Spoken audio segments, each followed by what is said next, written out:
From the advertising media capital of the world, New Milford, Connecticut, wherever that is. This is Mostly Automotive Marketing with Matt Wilson, a bi-weekly-ish podcast about all things automotive marketing. Now, here's your host, Matt Wilson. Many years ago, not that many, maybe like 3. It's not many. It's just many. I was walking down the Mostly Automotive Marketing with Matt Wilson, presented by Silverback Advertising, by the way, online at silverbackadvertising.com.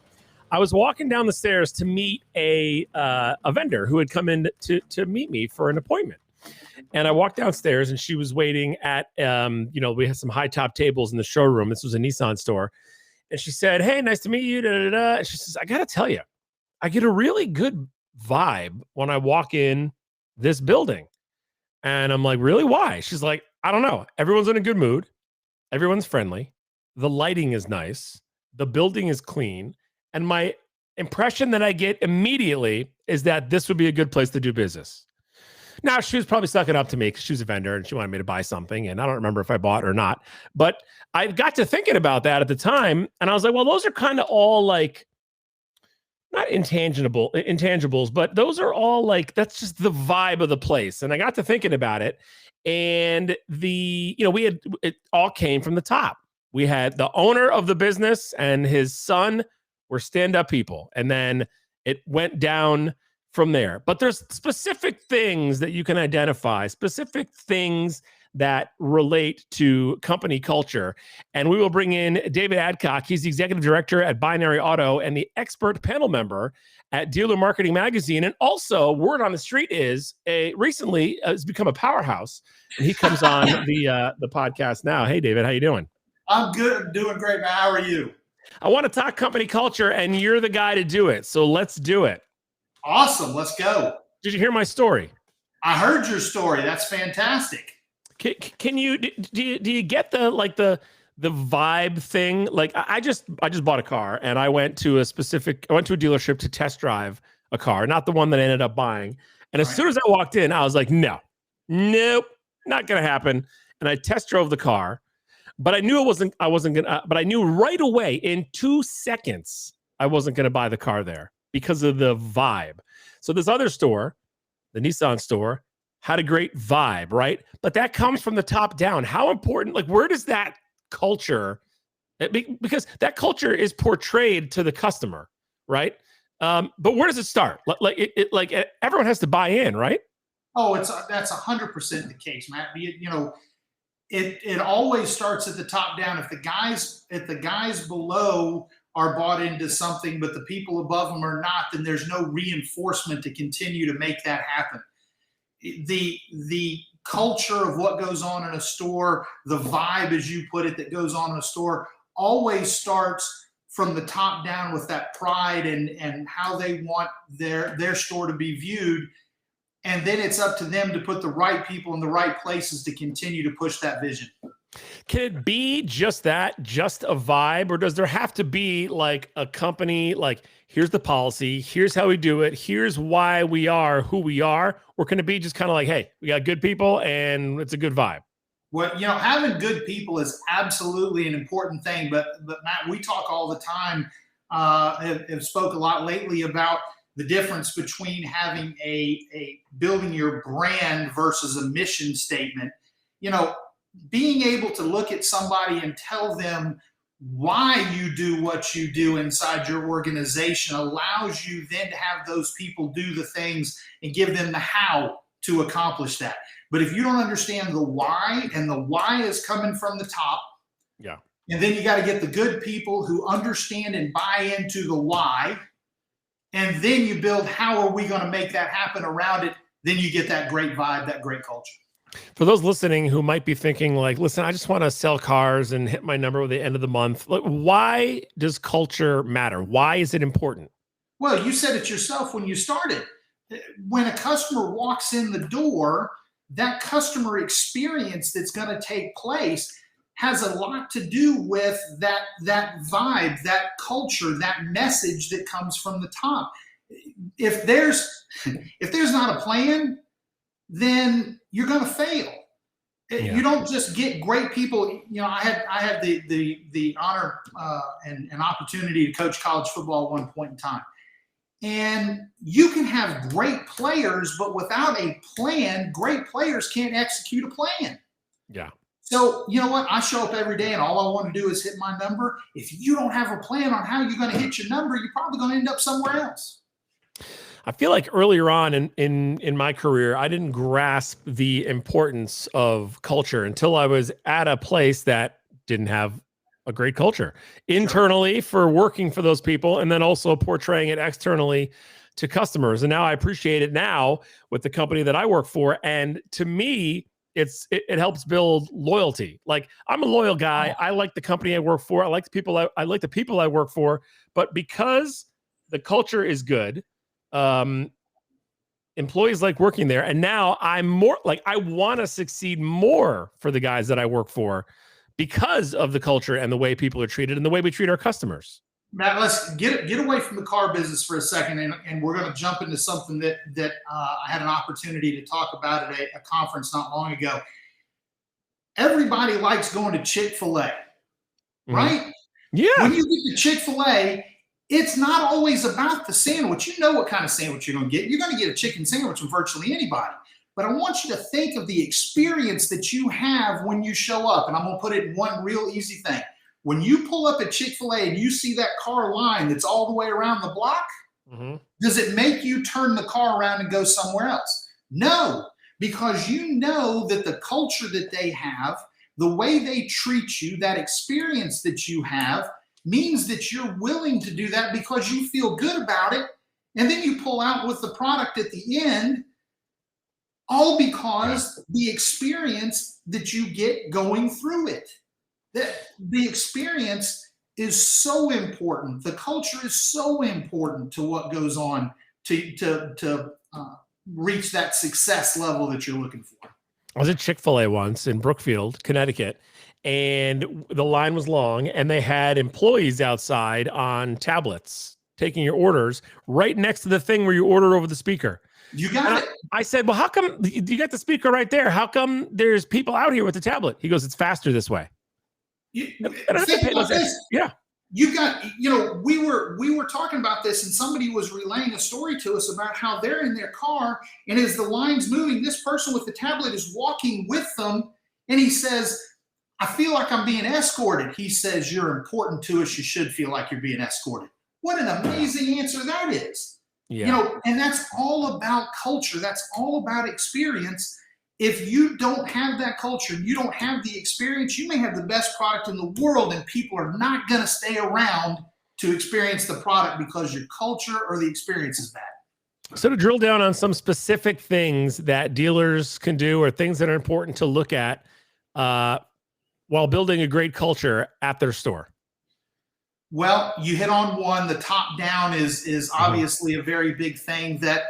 That culture change, everybody's got to buy into a culture change. You and I have talked before. We work with several hundred dealerships around the country doing lifetime powertrain warranties. It's not an easy change. It's not an easy shift. But to be able to have a message that separates you from your competition before a customer walks in the door, and then they receive that experience when they walk in the door, it is an absolute paradigm shift in what goes on in a dealership. What about communication? So there's a store. What's the name of the group? Dream Motors Group, I think it's called, and they own a couple of Mercedes stores, including Mercedes-Benz Baton Rouge, Mercedes-Benz Nashville, and Mercedes-Benz of the Woodlands. And I have a buddy, actually the guy who that guy. I got that guy does the intros. My buddy does a video work and for those stores, and has had the owner, I can't remember his name, on the podcast, on his podcast. And he talked, and that the owner of that group talks about when he's looking for employees, He's not looking for the warm body, like, hey, this is a guy, he sold cell phones, and we don't need to know anything else about him besides the fact that if he follows these directions, he's going to sell cars. Like, he's looking for a specific person that fits the culture and will fit in with what their mission statement is at the beginning of the job search, trying to find somebody. It's not, let me get a warm body and then jam them into the way we do things. Like, let's find the right person that will be the fit.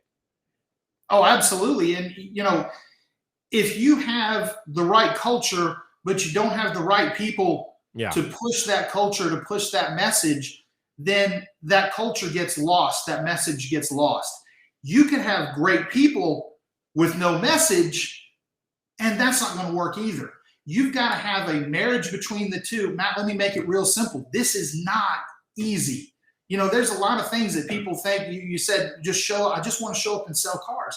Guys, success is not easy. You've got to put the work in, you got to put the effort in, and you got to be bought into that message. And then you got to have the right people to push that message, and you got to be willing to part with people that you may think do a fantastic job, but if they're not buying into your message, they're holding you back from the success that message is going to bring. 2 examples just from my recent life. I just bought a car, and I went to a store where I knew one of the sales managers. I was like, I'll go down here. I know the guy. And I go there, and I'm going through the rigmarole, and it's not like I was trying to like, dude, extend me some professional courtesy. Here's what I want. If we can't make it work, then like, I don't want to waste your time. I don't want you to waste my time.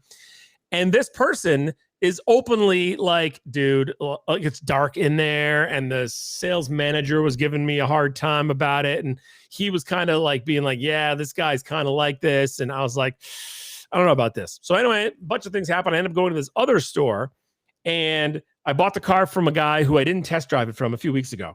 He talked really well about the other guy. The sales manager came over and said hi. The finance manager was super friendly. The lights were bright. It was a nice environment, like the night and day between the two places. And the other place, by the way, the place that I didn't buy it from, is closer to my house than the place that I did buy the car from.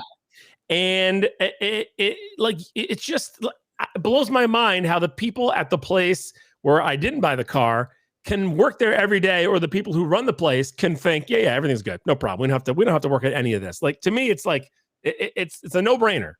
It's absolutely amazing how far a positive message will go. Yeah. When you get positive people working in an environment with positive leaders, that message is fantastic. Listen, with many of our clients, customers are willing to pay more for a product because they're interested in the experience in buying the product itself. Yeah. You have a great experience when you walk in the door. You have a great staff, a great atmosphere. All of that is important to what's going on. You can drive by a dealership and you can tell whether that dealership is successful or not successful in about 2 minutes. It's not hard to see that. It just go back to what you said too earlier, and I think it's important for people to not think that we're like, just do it. Like, it is difficult. It is, like, yes. If you think of a busy volume store, or a store in a city or an urban area on a Saturday when there are 85 ups and they're going to sell 32 cars, and you're running around trying to find keys, and the car you're trying to spot is at the storage lot 2 miles away, and it's 3 cars deep, and it hasn't been washed in a month, and it's got pollen on it. Like, it's easy to be stressed and sweating and running around like crazy, and then be snippy with a customer, or snippy at your sales manager, and a customer sees that interaction. But Sure. But in the long run, you've got to understand the importance of avoiding that happening in a pressure environment. So when you talk about pressure, one of the things that we've talked a lot about lately is transparency. And when you talk about pressure a lot of times can either be ramped up or lowered based on transparency. If you're doing the job right, if you've got a plan, you've got a great atmosphere, you've got great people, you've got a great message, and you're transparent with that customer about what that is, a customer's excited about it. Customer wants to do business with you. But the same thing is true When you roll into a dealership and they're transparent about the fact they don't like the business manager, they don't like the desk manager, you know what, I don't have a car here, it's in the back, I got to go wash it, give it. Transparency is amazingly important to success, but you got to have the right message and the right attitude. And if you put all those together, success is right around the corner. Transparent example from that car purchase is I'm driving up there and we worked. I talked to the guy and I said, listen, I'm in the business. Like, here's the car, you have it. Here's the MSRP. Here's what I'll pay. You can do it. Call me back. I'll come up there in 45 minutes. If you can't, not a big deal. I'll come to you down the line when I'm in market again. And he calls me back 20 minutes later and says, yeah, we can do it. Come on up. On the car ride up there, he's calling and my wife's with me, getting my information. What's the insurance? Do you have this? Do you have that? Send us a picture of your license. And we're getting the paperwork prepped in the car ride up. I was driving. I wasn't doing it. My wife was doing it. Thank goodness. And he goes, I'm just trying to make it as quick as possible. I told him I was in a hurry because I had to go down farther away to trade in these 2 Nissans. I told him I was in a hurry. And he goes, no problem. Let's do this. It'll take this long. I can't get it detailed for you in that timeline. So I can either detail it and give it to you Monday, or if you need it today, I'll do a WIO and you can come back on Tuesday and get it detailed. Like, he laid it all out up front instead of being like, I got to get detailed. You could stay tuned. Like, we worked it all out in advance and the experience was pleasant. And a lot of situations, I feel like that, just in my experience of dealerships I would visit when I was working in a dealership group, was that would not happen. When we talk to dealerships, a lot of time we talk to them about setting expectations.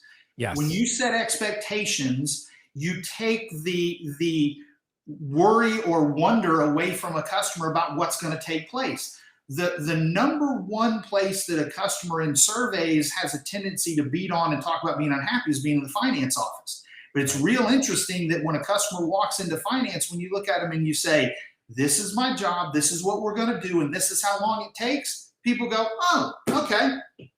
But when you don't tell 100%. Them up front, then people sit there and now their whole time they're looking at their watch going, oh, geez, how much longer are we going to be in here? When is this going? You set an expectation, you take the worry out of it, you knew what to expect when you got there, and you're excited about being there. That's a phenomenal example. I like to give them, we used to tell our service advisors, like, okay, or this service advisor would say, okay, the car will be done in an hour. I'm like, tell the customer it'll be done in an hour and 20 minutes. And then when it's done in an hour, they're going to be like, oh man, it was done early. Sweet. I'll be right there. Under promise, over deliver. That's, we talk about that all the time. You go in and, we work with our clients and we want to have a positive message right out of the gate. We want to tell them right out of the gate why we're different. We want you to be a customer for life. That's why we're willing to stand behind your car for life. Things that are exciting and things that get a customer to understand the process and know why they're there makes everything smoother and more successful. I under promise and over deliver when I'm cooking dinner. I'm in the kitchen cooking and then my wife's in the living room and I'll say, hey babe, I don't know, this is not going to be that good. And then if it's just a little good, she's like, oh my God, this is delicious. I'm like, yes. Because if I say this is going to be the best meal ever, and she was like, it's just okay. That's right. I cook dinner for my wife sometimes. I'm a nice guy. That's fantastic. I do the exact same thing for my fiance. I call DoorDash and I under promise about how long it's going to take to get there. I only cook because I can drink bourbon while I'm cooking without being judged. Now we're talking. David Adcock, he's executive director at Binary Auto, expert panel member at Dealer Marketing Magazine. You should definitely check out his stuff at dealermarketingmagazine.com. Give us a couple of topics that you've previously written about that people should go to the website and check out. Well, we've talked about several things. We talk about culture a great deal in what we do, because in our business, culture is very, very important. If you have the right culture and the right value proposition for a customer, people in our industry have a tendency to feel that price is the most important thing that a customer wants to deal with. And in reality, that's not the case. All the studies tell you that it's safety, it's security, it's experience. We want to be able to provide those things. So a lot of times we're talking about how you can provide an atmosphere for customers that gives them that safety and security. We talk about things you can do to differentiate yourself from your competition. Obviously, right when I bring it back home to us, the lifetime powertrain warranty that we do, sets us apart from everybody else. It allows us to talk about something that other people don't talk about: safety, security, making sure you've got peace of mind. We talk a lot about agents that are out there. An agent, how do you differentiate yourself as an agent? A lot of times you've got 60 different agents a month on average calling a dealership trying to get an appointment. Why? What do you need to do to make yourself different? And what's funny, Matt, is it always wants to go back to what we're talking about here. It always goes back to culture. It always goes back to value. It always goes back to a positive message. And I think in the stuff that you'll read that we've been fortunate to work with several people doing, you're going to see that common thread through everything we talk about. That's some good plug in there. You've been taught. That's a good job. Come on, man. We're supposed to be good at what we do, right? David Adcock, thank you for joining me once again, and I appreciate you coming on. Matt, it is always a pleasure to be with you. I'm looking forward to the next one. All right, we'll talk to you soon. There you go. Good stuff. Check out the article. It's called Make Trust Your North Star, and it is on Dealer Marketing Magazine, dealermarketing.com. Somebody will pick that up. It's fine. I want to invite you to check out a couple of episodes previously recorded of Mostly Automotive Marketing. Check them out wherever you like to listen to podcasts. We got a good episode up there about Google Analytics 4, GA4. What is it? Should you be using it? Why is it beneficial? Go check that one out. Also a good episode about heliotropic leadership. If you don't know what heliotropic is, don't worry, neither did I. You can check that episode out as well. Plus, another episode, a favorite of mine from a couple of weeks ago called #Nerd Alert. I'm a big nerd. I love organization and time management. I know. People love nerd stuff like time management. So check that out too, wherever you can find podcasts. And then, follow us on LinkedIn and Facebook and subscribe and all the stuff you're supposed to say when you have a podcast. Thanks for checking out Mostly Automotive Marketing with Matt Wilson. Whoa, not the right button. There we go. Presented by Silverback Advertising. Online at silverbackadvertising.com.